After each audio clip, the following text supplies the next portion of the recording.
امام حسین علیہ السلام ارشاد فرماتے ہیں اللہم صلی علی محمد.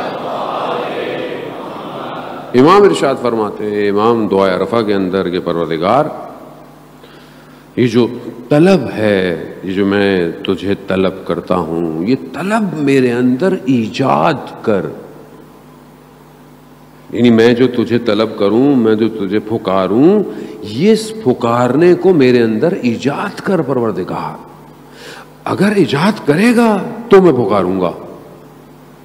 اور جیسے مولوی مثنوی کے اندر جو ہے وہ کچھ اشعار بیان کرتا ہے، اس کے اندر یہی کہتا ہے کہ مجھے بلائے گا خدا تو میں گڑ گڑاؤں گا، یہ گڑ گڑاہٹ بھی تو ہی مجھے دے گا، اور یہ تو جب مجھے دے گا تو پھر میری آنکھوں سے اشک جاری ہوں گے، اور ان اشکوں کو بھی تو ہی جاری کروائے گا. اب یہ طلب کرنی پڑتی ہے کہ جب وہ چاہے تو آپ کو ایک ایسی وادی میں لے جائے کہ آپ کی آنکھوں سے اشک جاری ہوں. اب یہ کیا ہے؟ اب شخص آیا کہ میں دعا کرتا تھا اور بہت زیادہ دعائیں کرتا تھا، اور دعا تڑپنا اور گریا اور زاری.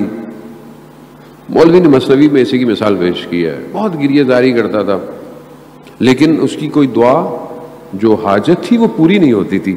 بہت وقت گزر گیا. ہماری زندگی میں بھی ہوتا ہے کہ مولانا صاحب یہ پڑھ لیا، وہ پڑھ لیا، 40 دن یہ پڑھ لی، زیارت پڑھ لی، دعائیں پڑھ لی، یہ پڑھ لی، دعا قبول نہیں ہو رہی ہے. وہ بھی ایسی کرتا تھا.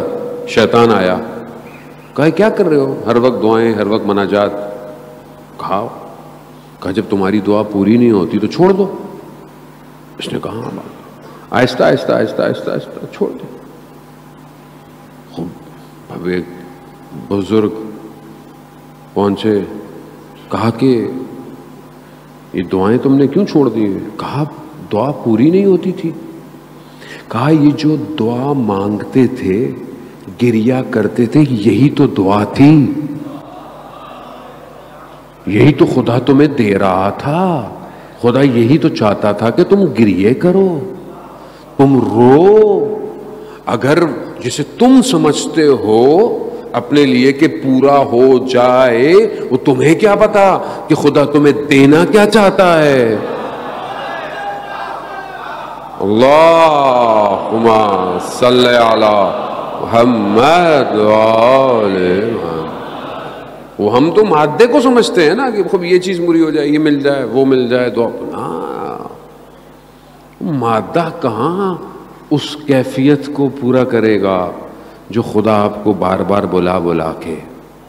کتنا قیمتی آنسو ہے جو خدا کی بارگاہ میں آنکھوں سے نکلتا ہو. خدا بھی کہتا ہے کہ مجھے چند قطروں میں جو خدا کو پسند ہے نا قطرے، یہ قطرہ جو خدا کی محبت میں تنہائی میں رات کو آنکھ سے نکلتا ہے، خدا کو پسند ہے. خوب ہم اپنی زندگی میں دیکھیں یہ خزانہ کہاں ہے میری زندگی میں، کہاں ہے میری زندگی میں گریا. میں سمجھتا ہوں کہ یہ پورا ہو جائے، وہ پورا ہو جائے، تو پھر کون آئے گا؟ وہ تو بلاتا ایسے ہے. حدیث قدسی نہیں ہے؟ حدیث قدسی میں پروردگار ارشاد فرماتا ہے کہ جو میں چاہتا ہوں تم وہی کرو، جو میری چاہت ہے وہی تمہاری چاہت ہو. اگر تم نے وہ نہیں کیا جو میری چاہت ہے تو پھر تم پوری دنیا میں مارے مارے پھرتے رہو، میں وہ نہیں دوں گا جو تمہاری چاہت ہے. اور تم میری چاہت کو پوری کرو اور پورا کرو. بلکہ خدا کو ضرورت ہے، خدا کو ہماری ضرورت ہے. خدا کو کہ ہم سے مانگیں تو وہ خالق ہے؟ نہیں، وہ خالق ہے. وہ بغیر کسی مخلوق کی خلقت سے پہلے بھی مالک ہے. پھر کیوں ہمیں کہتا ہے کہ دعا، عبادت، سجدے، تڑپ؟ کیوں؟ کہ ہمیں ضرورت ہے. ہم اس کے، میں نہیں کہہ رہا، رسول خدا حضرت محمد مصطفیٰ صلی اللہ علیہ وآلہ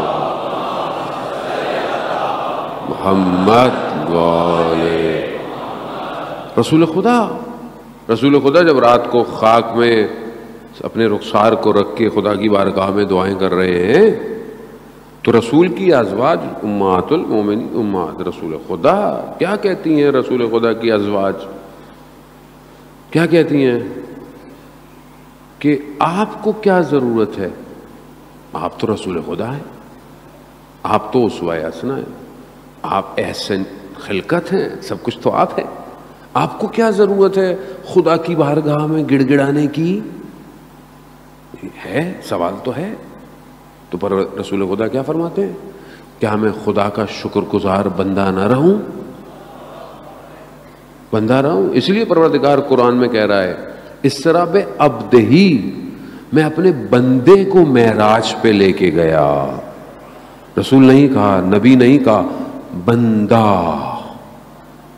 یعنی اگر تم بھی بندگی کی منازلوں کی طرف بڑھو تو میں تمہیں بھی معراج پہ لے جاؤں گا، مگر اس وادی میں آؤ، اس وادی میں جہاں سرنڈر ہے، میں سرنڈر کرنا ہے۔ پھر یہ نہیں کہ تھوڑا سا اللہ کی مرضی تھوڑی اپنی مرضی، نہیں، پھر عشق ہے، پھر عشق ہے تو پھر سب جگہ وہی ہے، ہر جگہ وہی نظر آنا چاہیے۔